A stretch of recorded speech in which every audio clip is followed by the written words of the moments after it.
मी एकदा मनालीला गेलो होतो. म्हणजे मी तर अनेक वेळेला जाऊन आले, परंतु इंडिव्हिज्युअली गेलेले होते. म्हणजे बुकिंग आमच्याकडनं केलेलं होतं. परंतु त्यांना म्हणजे रोहतांग पासला गेल्यानंतर त्यांना श्वासाचा त्रास झाला. मग काय केलं की गाडी अरेंज अचानक तिथे आम्ही ती केली आणि त्यांना हॉस्पिटलला घेऊन आलो.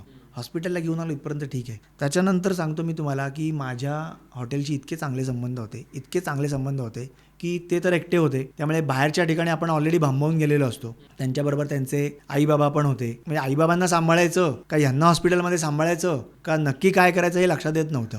मी हॉटेलमध्ये तिथे बोललो आणि त्यांना सांगितलं की सर आपका ना कोई भी एक बंदा मुझे आप दे दीजिए कि जो ये उनकी केयर कर सके. यानी कि क्या करना है हॉस्पिटल में ट्रीटमेंट ठीक से हो रहा है ना, या डॉक्टर आके गए क्या, या कधी कधी काय असतं हॉस्पिटलमध्ये ना आपल्याला सतत कोणी नको असतो, कोणीतरी बरोबर असल्याचा ना एक कॉन्फिडन्स असतो, एक आत्मविश्वास असतो.